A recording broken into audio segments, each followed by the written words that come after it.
And hello there. We are back because turns out our storage segment was way too long, and this is a part two of the same episode.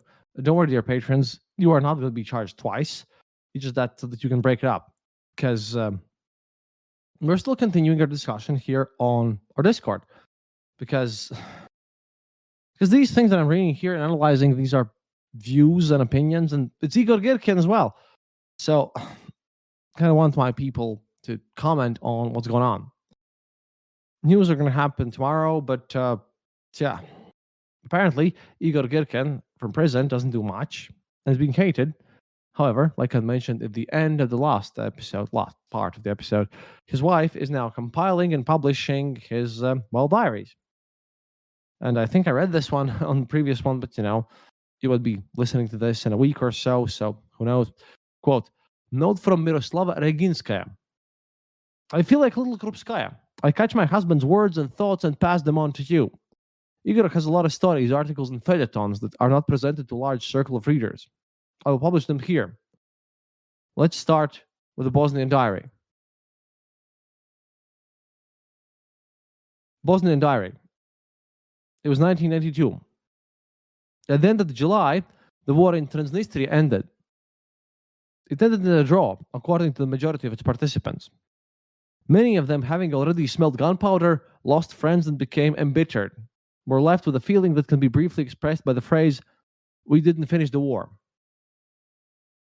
After the first euphoria, alive, a state familiar to most professional warriors set in. The desire to take risks again, to live a full life. This is the so-called gunpowder poisoning syndrome. The people were different.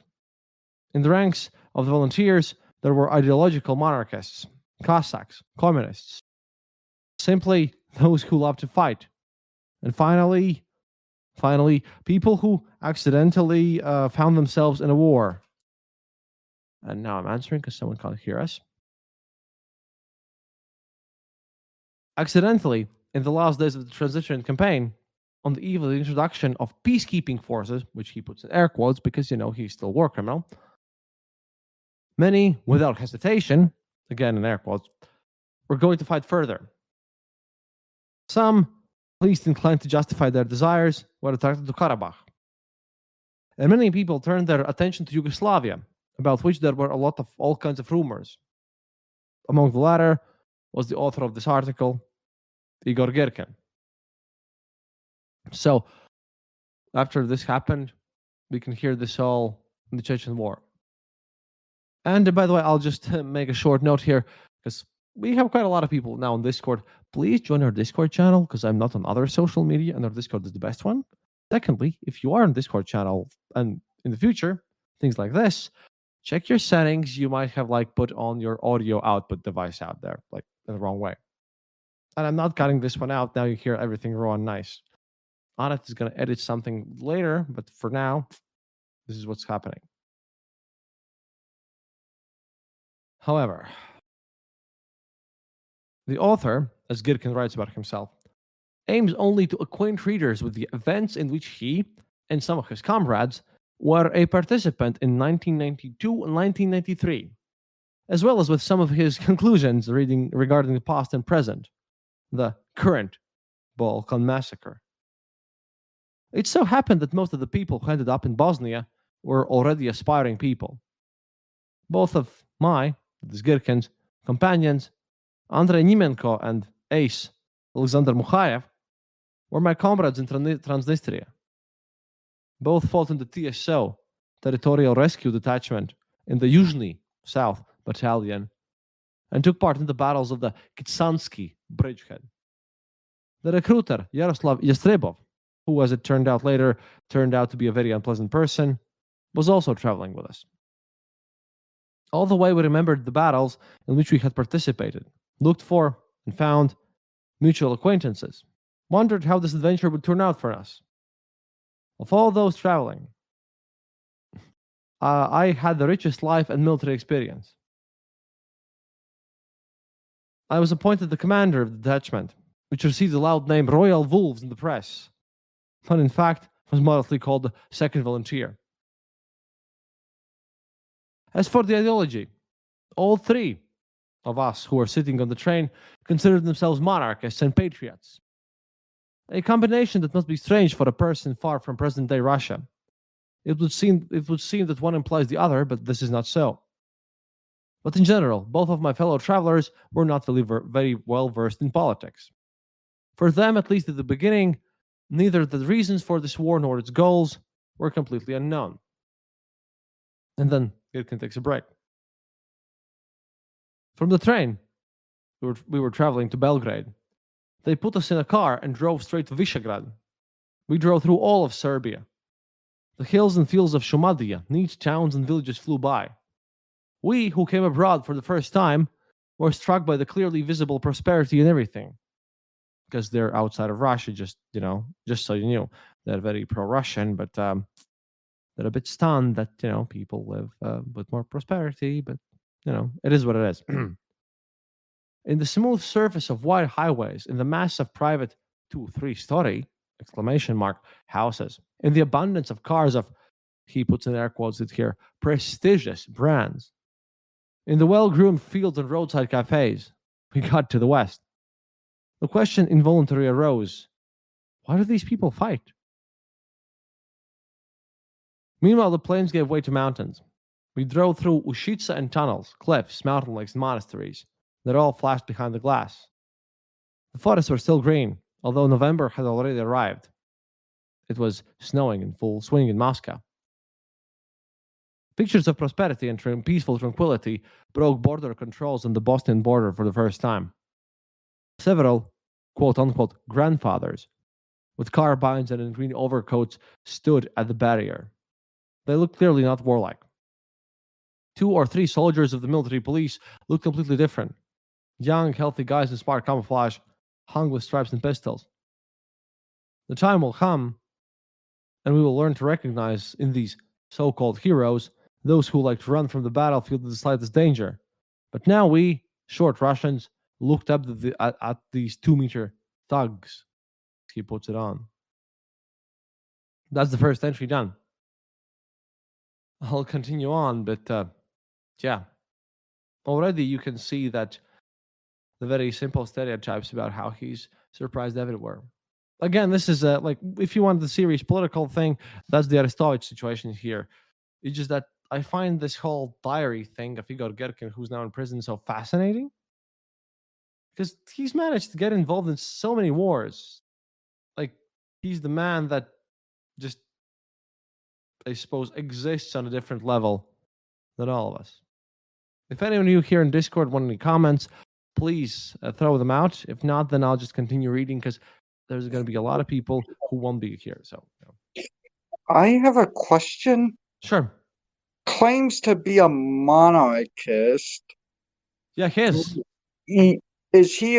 So he was not for the Yugoslav monarchy, right? Nope, but he is for the Russian monarchy because Russian monarchy is obviously the best monarchy. Gotcha. It's not about like, look, it doesn't make any sense anyways. So it is what it is. But like I said, dear people on Discord, and those of you who will probably join at some point in the future in different episodes like this one, because in some of these I need some help, unmute yourselves and ask me questions. It's fine. But right now the fun part begins because we're going to go through all of this stuff. So on November 1st, 1992, we arrived in the city of Visegrad. We arrived in the city to the sounds of gunfire. Serbian artillery was fighting at Muslim positions located just a kilometer from the city. A kilometer is slightly less than a mile, but I really, really hope you already know that. In the evening, we received machine guns, an unimportant copy of our Kalashnikov, and went to a dinner arranged by the brigade command in our honor. We must give the Serbs their due. Neither then nor later did they skimp on the treats. On November 14th, we first became acquainted with the Serbian method of attack. A group of 20 fighters, including 3 Russians, approached the village of Zakritsnya. 6 Muslims were found. From a distance of 300 meters, 3 machine guns, a grenade launcher, and a small arms opened fire on the village. 2, again he puts this word in air quotes here, Muslims were killed. One of them was shot by an ace sniper. Enemy fighters quickly responded from the houses with machine gun fire. They did not stop firing even after one of the houses was destroyed by 4 grenade launcher shots. The Serbs had no losses. But instead of going down the mountain and taking the village, the Serbs, very happy, went back. At the same time, Andrei Nimenko almost died, who, expecting a Serbian attack, went down to the very houses intending to throw grenades at them. This Zakritsna became a stumbling block for the Serbs. The Muslims maintained a small but persistent garrison there. They, despite constant mortar shelling, Visegrad was 2 kilometers away, just behind the mountain, even managed to graze a large herd of cows in this valley. The Serbs launched, again in air quotes, attacks 5 more times.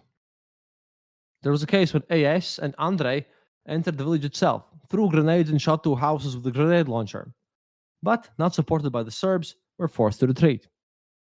Another time, having descended from the mountain in the morning fog, a group of Russians released 2 disposable Zolye, apparently grenade launcher things, through the windows of the house where voices were heard. Still, the Serbs did not lose a single person near Zakrinsa, and the Muslims left there after their herd was covered by mortar fire. November was also marred by internal troubles. After several trips to the mountains, Timofey B began to give his voice. Even during the Battle of the 5th, he began to argue with AS, which did not prevent him from being the first to disappear from the battlefield.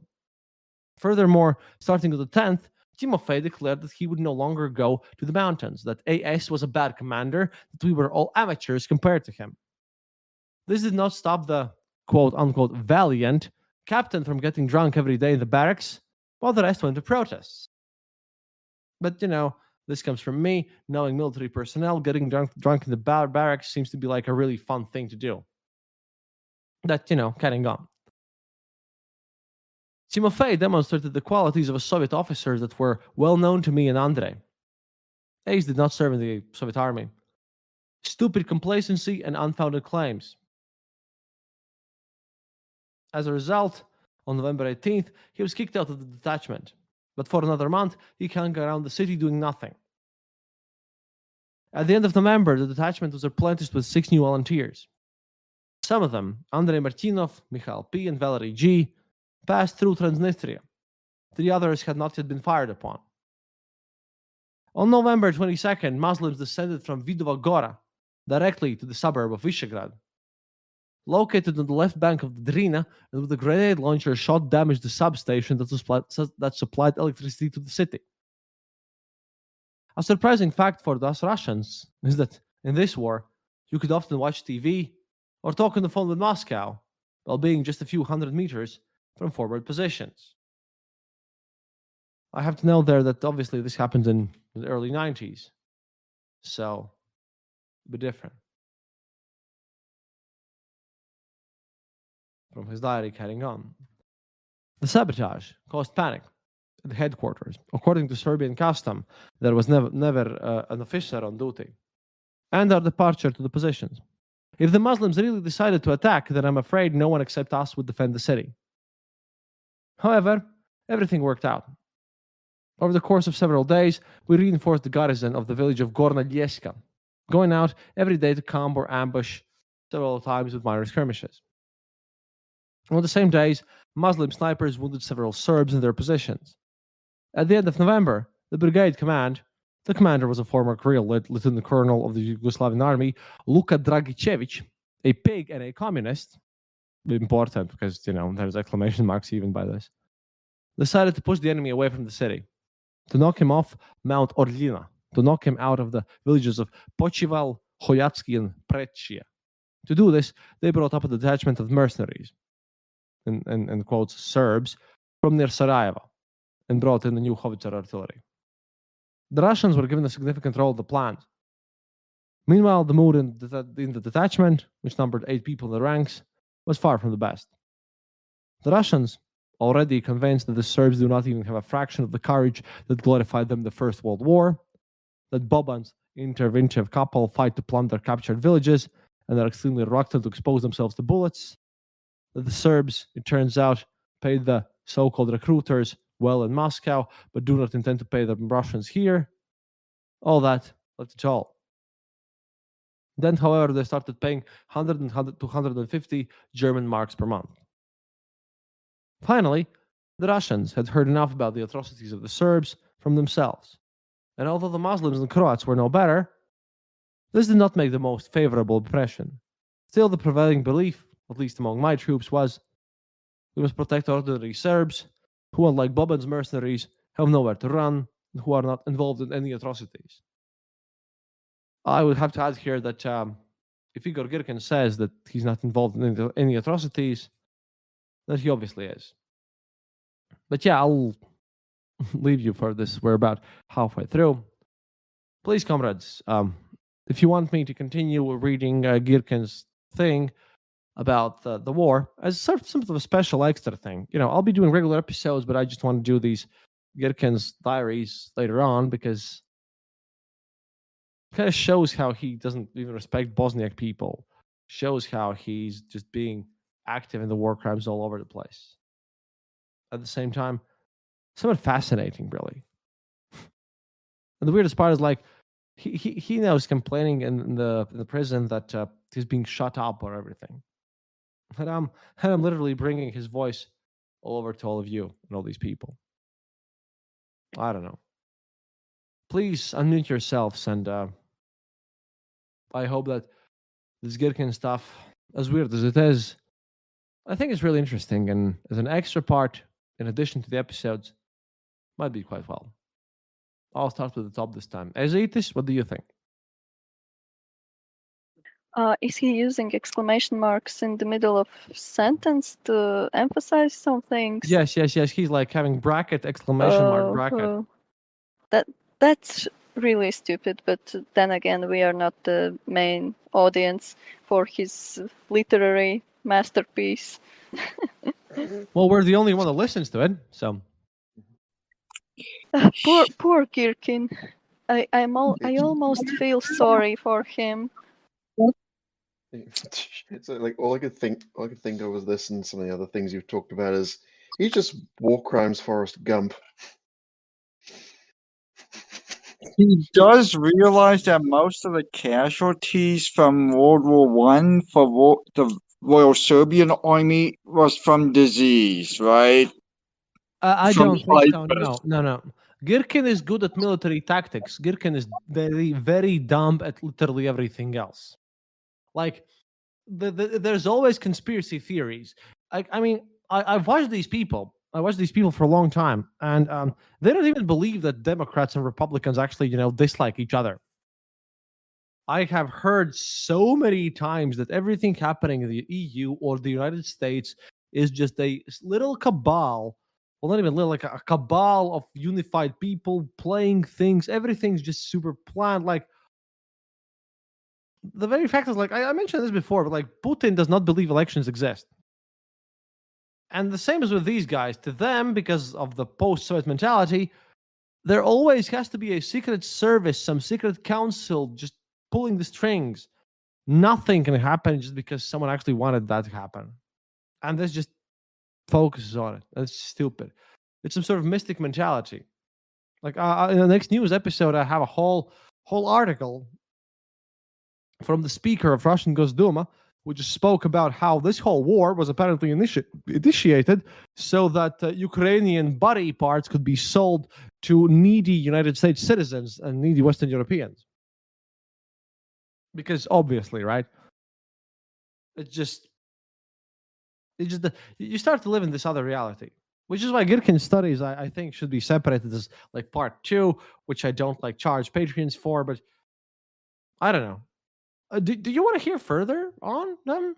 And everyone else who's not like here on Discord today, blame these people if they say yes. Sure. That is what we came for. So. Go for it. It is what it is. I mean, Igor Girkin tends to be common. But before we finish up on this, because, yeah, my mouth is getting a bit dry. thankfully we have what, 10 people here?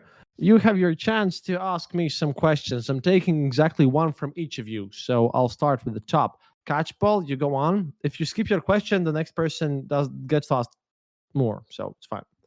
Catchball, your question, because people have now emailed me that I do not answer enough listener questions. Well, if you want them answered, listen, come to our Discord channel, everything. Catchball, question. Do you think that this is a bit well, it's kind of related, but it's a bit unrelated as well. Do you think that Girkin's time in prison will change anything in his worldview? No. Zero. No, nothing. Nothing at all whatsoever. Oh, by the way, you just reminded me the one thing that I wanted to talk about. But your question and everything. Yeah, I forgot. I almost ended this episode without giving you something important. Thank you, Catchpop. Thanks also to you who are listening to the end, because now you're getting to the big part. I'm now translating Maxim Kalashnikov's article comment on a thing. After this, you have a lot of questions. Quote. The other day, an article about Igor Strelkov, that's Girkin, was published in the Washington Post. I think they wanted to do a reference to fascism, but they made a reference to fashion, but no one tell them, please. With a nondescript title, but a very eloquent first paragraph. And I'm just quoting Maxim Kalashnikov here, our futurologist, very much pro-war dude. The essence of the first paragraph, Посадка Стрелкова, капитуляция России, imprisoning Strelkov, capitulation of Russia. Well, they translate this to as, by imprisoning Strelkov, Russia is making it clear to the world community that it's ready to admit its defeat, leave Ukraine, and they pay and repent. Washington Post posted this. And this part is me dissing on both the pro-war guys and the Washington Post, because they're nowhere near as competent as necessary. Carrying on from the comments on this. As proof of this thesis, the author of this article also puts a sign equal between Strelkov's personal beliefs and the foreign policy of the Russian Federation. To those of you who have been listening to this show for a while, you should start, laughing hysterically at this point. If Strelkov strives for Russian irredentism, then the government of the Russian Federation is pursuing the same goals, and this is why the decision was made to start the special military operation. As we know, and I have to agree with Mikhail Kalashnikov here, this is not exactly the case. Strelkov and the authorities of the Russian Federation have strongly divergent views on both the goals and the way in which this military operation is conducted. That is why they put them here. Additionally, a lot is said about this too in the article. That somewhat contradicts the basic idea of the article. I'll add from myself, they read the article through Google Translate because they do not speak English one bit. But, that's not a problem. Carrying on. And yet, the author of the article is not talking about Strelkov's publications for which he was arrested. Well, maybe the journalists of this publication are more interested and informed than his wife or his lawyers. Sarcasm of that. And you know what? Here I actually agree with Maxim Kalashnikov for once. Well, carrying on. In total, with a proof base somewhat weak for such a solid edition, it's stupid. For evidence, they have none. And then here's the best part. In this article, referring to the court in The Hague, Strelkov is named as the main culprit in the tragedy of the Malaysian Boeing. But personally, I have not still seen any proof of Igor's guilt. That's Maxim Kalashnikov, a very well-known idiot and so-called futurologist.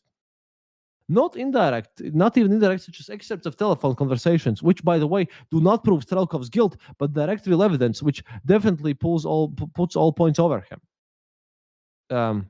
Apparently, just you could, because I'm sorry, Maxim Kalashnikov, but if you're calling yourself a futurologist and a scientist and everything, you should learn how to use Google. I'm pretty sure I can do that. You can do that. Oh, wait, he doesn't know English and they don't show this up in Yandex. Makes sense. At any rate, final sentence just exclaims everything and finishes this episode smoothly, just before your questions. And I would like to believe that justice in the Russian Federation will not be as evil and fake as the court in The Hague, but truly fair. Now I have a question to you, and you answer this and then ask me a question. How, in comparison, truly fair, from 0 to -15, how far Russia's going with all the situation? Again, Girkin's in prison, talking about all the mess, where everyone has lied to him, and there have been murders. Arestovich is an opportunist, and then all this stuff is happening. I don't even have much more to say than happiness is mandatory. Oh boy. What do you guys think? I'm now giving you the chance of people online here to ask me some questions. If not, well, we have an email, we have a Discord channel, and also, you're always welcome to join in the conversation. But I'll just prod someone random. Philip, Merle, Mavs, Matt, anyone totally not from the spy?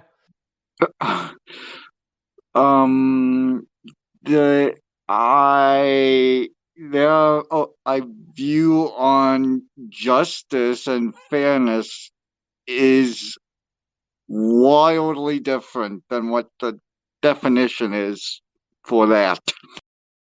Yeah, I mean, it makes sense. Which is why I kind of split up this part and the Arestovich part, if you think about it. Arestovich part was actually genuinely serious.